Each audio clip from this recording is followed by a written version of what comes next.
Hello and welcome to video lecture series in political science. Today we are going to discuss chapter 5 titled as Contemporary South Asia from your class 12th textbook Contemporary World Politics. Now as you know that for understanding we have divided this chapter into 6 parts. So far in the first 5 parts we have discussed about formation of SAARC, objectives of SAARC, the principles that govern the behavior of member states of SAARC as a regional organization. We have discussed about the areas where the member states have agreed to cooperate with one another. In the process, we also discussed that SAARC has not been a very effective regional organization, and to find out the reasons, we are understanding the history of the South Asian nations and the relationship of each country constituting South Asia with India. So in our journey, we have so far discussed about the relationship of India with Bhutan, the Maldives, Nepal, Bangladesh and Sri Lanka. And briefly, we have begun our discussion about our neighbor Pakistan. Today, we will discuss relationship between India and Pakistan. We will talk about the areas of conflict and cooperation. And before that, let's understand the journey of democracy in Pakistan. Now, as you know, the relationship of India and Pakistan has been very complex and it is also tense at times. But why? In order to know this complexity and the tension between the relationship between the two countries, let us discuss experience of democracy in Pakistan first.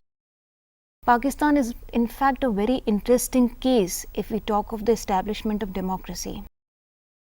After partition of India, Pakistan was established as an independent sovereign nation state. Pakistan celebrates its Independence Day on 14th of August. Soon after partition from India, the first Constituent Assembly was formed and this Constituent Assembly was given the task to frame a constitution for the nation. After 9 years of efforts, Pakistan was successful in framing a constitution. The Constituent Assembly adopted this constitution on 29th of February 1956. And it was enforced on 23rd March 1956, proclaiming Pakistan to be an Islamic republic. However, President Iskandar Mirza took a decision to declare martial law in the year 1958, and General Ayub Khan was declared Chief Martial Law Administrator by President Iskandar Mirza. But within 2 weeks, Ayub deposed Mirza in a bloodless coup and assumed the presidency. In the year 1969, Ayub Khan had to resign amidst widespread protest against his rule, and the power went in the hands of General Yahya Khan.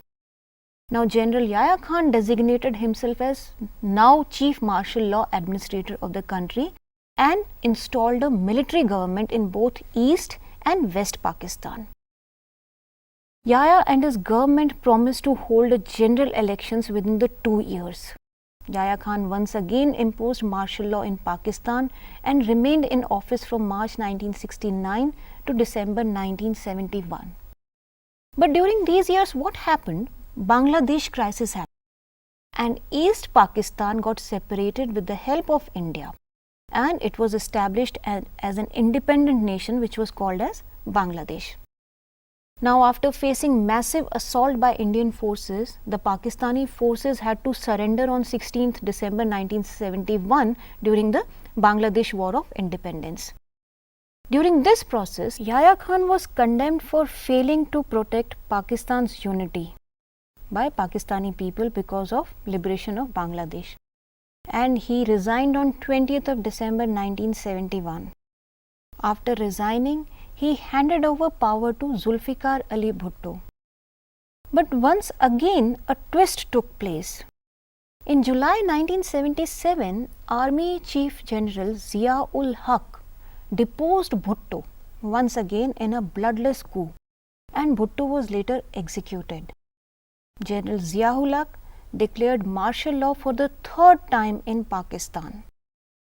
But during 1980s, pro-democracy movements were on rise, and once again an elected government was established in the year 1988 in Pakistan.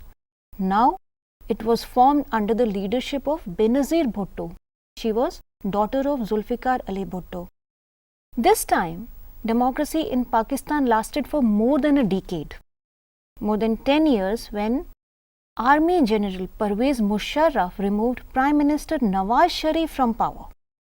In 2001, what happened? General Musharraf got himself appointed as president.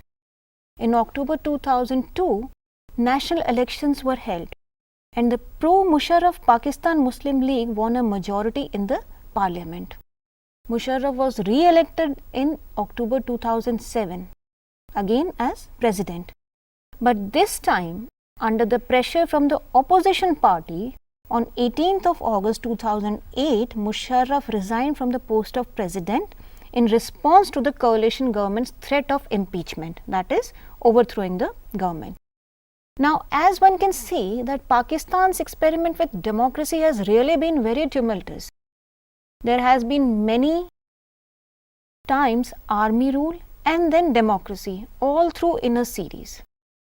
Now, why Pakistan has failed to establish a stable democracy? What are the reasons?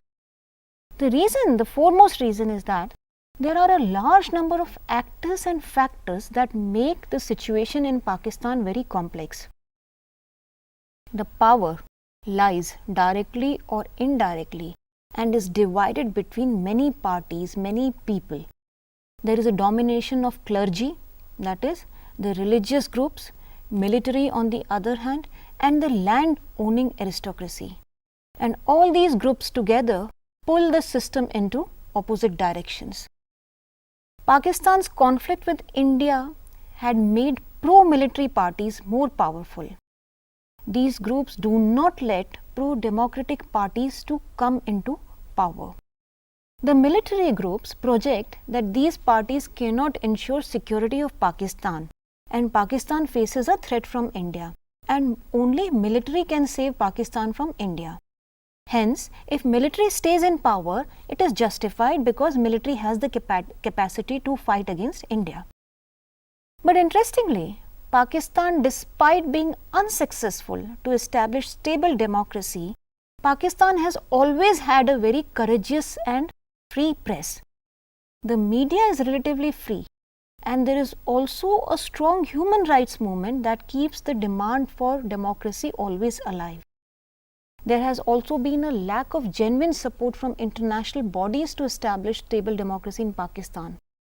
And hence somehow the situations are such that the domination of military has continued for a long period of time. Even during the years of democracy, military has an important role to play.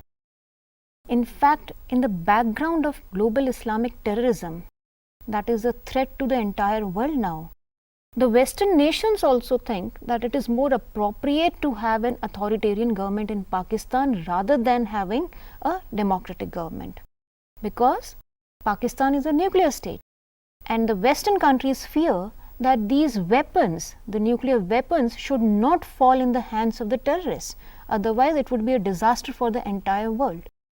And the military regime is seen as a protector of the interest of Western world and the countries in the South Asia.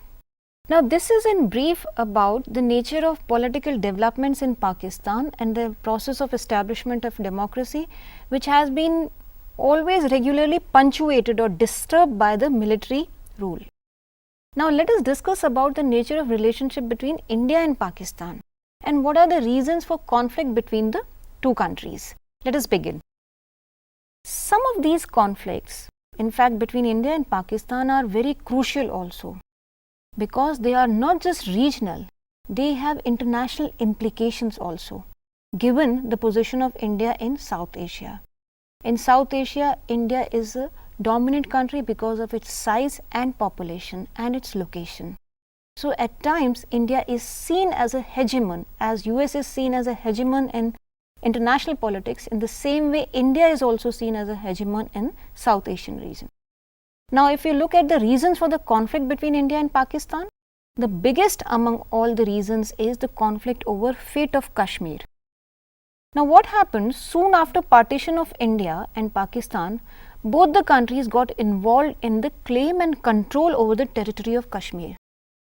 The state of Jammu and Kashmir, which had a predominantly or a majority of Muslim population, had a Hindu leader, and it shared border with both India and West Pakistan. The argument over which nation would incorporate or take the state of Kashmir, Jammu and Kashmir, led to the first war between India and Pakistan in the year 1947-48. This war ended when the United Nations mediated between the two countries in the month of December 1948. But what happened during this time? There emerged a line of control dividing Kashmir into territories now administered by Pakistan and India respectively. The conflict between the two countries again erupted in early 1965 when Pakistani and Indian forces clashed over disputed territory along the border between the two nations. Now it was on the line of control. Hostilities intensified in the month of August in 1965 when the Pakistani army attempted to take Kashmir by force. India had to retaliate. Once again, India won in 1971 when there happened a war of liberation for Bangladesh. But Kashmir issue at that point also did not get solved and it continued to remain unsettled. During the Cold War era, both India and Pakistan were inclined towards the rival superpowers. India was inclined towards Russia and Pakistan was supported by the US, as both these powers were in rivalry with each other. During this era, the arms race also acquired a new character, and India did a nuclear test in Pokhran in late 1998 also. In retaliation, Pakistan also did a nuclear test in the Chagai Hills. Both of them have built up nuclear arsenal to counter and deter each other. Both India and Pakistan are suspicious of each other's intention. Now, there is enough evidence to establish that Pakistan is waging a proxy war against India by helping Kashmiri militants with arms, weapons, running training camps, helping them to infiltrate into Indian territory also. Pakistan provides money, logistic supports and protection to carry out terrorist activities on Indian soil. There is also evidence to show that Pakistan had also helped Khalistani militants with arms and ammunition during 1980s and early 1990s for establishing Khalistan as a separate state in Punjab. ISI, Inter-Services Intelligence, is a spy agency involved in various anti-Indian campaigns in Northeast also, operating through Bangladesh and Nepal. Now these are the apprehensions from Indian side. On the other hand, Pakistan blames India for creating trouble in this province of Sindh and Balochistan. There are other strategic issues over which both the countries have conflict with one another. Some of these areas include control over Siachen Glacier, acquisition of arms, and river sharing, water of the rivers that flow through both the countries. Now there was a fierce conflict over sharing of water in Indus River basin. During 1960s, Indus Water Treaty was signed by both the countries, and this treaty was mediated by the World Bank. Though there are still some problems in the interpretation of treaty, yet these issues are minor in nature and the treaty has almost helped resolving the conflict between the two countries over sharing of the river water. India and Pakistan have disagreements over Sir Creek in Run of Kutch as well in Gujarat. There are concerns regarding the settlement of these issues that can impact the control over sea resources in the areas surrounding Sir Creek. Negotiations, diplomatic talks are on for settling several issues between the two countries. So these are some of the problems India faces with its small neighbors in South Asia. We discussed that why and what type of issues are there between these nations, India and all its neighbors in South Asia. The neighbors are suspicious of India's intention because of its size and power. They think that India wants to be a regional power, it dominates them or bullies them or unnecessarily pressurizes them. Whereas on the other hand, India often feels exploited by the neighbors. Also, Instability in the neighboring countries will attract attention and intervention of foreign powers, which India may not like. For example, China may come and intervene, which is a regional power. So India may not like intervention of any other country in the South Asian region. For a while, if we remove India from the scene, because so far we have discussed India and its neighbors, let us also discuss that all these countries, do they have conflict with one another? Let us see. Nepal and Bhutan have conflict over migration of ethnic Nepalis into Bhutan. Nepal and Bangladesh have differences over Himalayan river waters. Now, India is centrally located in the region and it shares border with almost every state in South Asia, not with every state in fact. Now, despite these conflicts, efforts are going on to build peace in the region. Government, non-governmental organizations, people's groups, social activists, individuals, prominent personalities, intellectuals, all are working in the direction of establishing peace and healthy relationship between all the countries in the region. As you know, the most prominent is the conflict between India and Pakistan in South Asian region. So, a number of confidence building measures have been initiated by both the governments, like the bus routes and the rail routes have been opened up between the two countries. Trade between the states have been promoted. Visas are now being given more easily.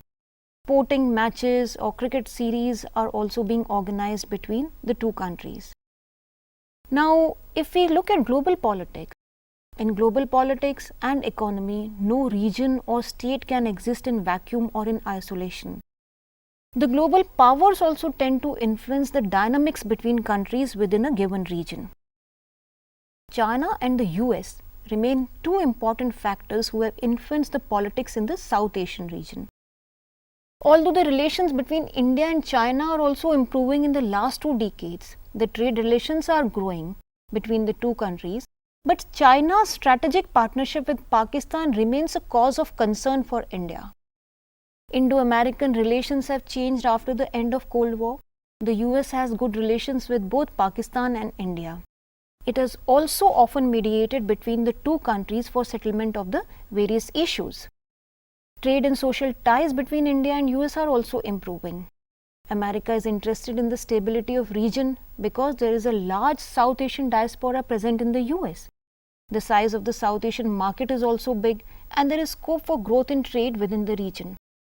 But at the same time, America needs Pakistan also for strategic and military purposes in its fight against global terrorism to attack Afghanistan. So, other countries, other factors like China and America, they have their own interest and purposes of coming close to particular countries. And when they choose one country over the other, it becomes a cause of concern for the other country. So, in brief, this region, South Asian region, is strategic for many reasons. The United States has often mediated between India and Pakistan over crucial matters.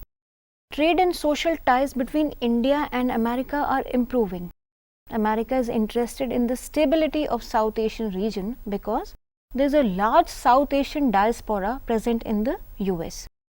The size of South Asian market is also very big and there is scope for growth in trade within the region.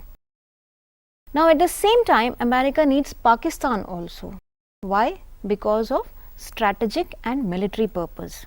Because Pakistan helps America in its fight against global terrorism.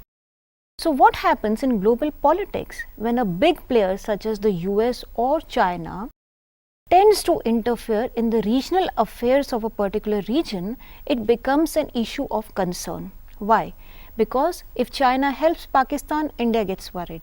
Or if the US helps India, Pakistan gets worried. So, it's a matter of who aligns with whom. In summary, South Asia is a region for strategic importance for many factors or many reasons.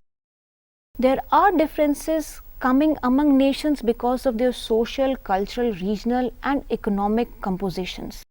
But we can hope that one day South Asia will come up as a strong regional bloc with some common cultural features and trade interests. But it depends more upon the people and the governments within the region rather than any other external power interfering from the outside and influencing the dynamics of the South Asian region. Now, to conclude, let's summarize what we discussed in the entire chapter in the 6 parts of this chapter.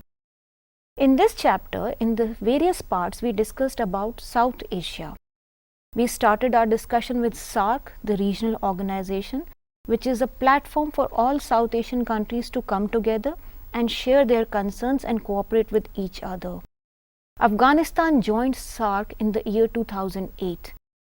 We discussed relationship of India with each and every country in South Asian region. We started with Nepal, Bhutan, Bangladesh, Sri Lanka, the Maldives and Pakistan.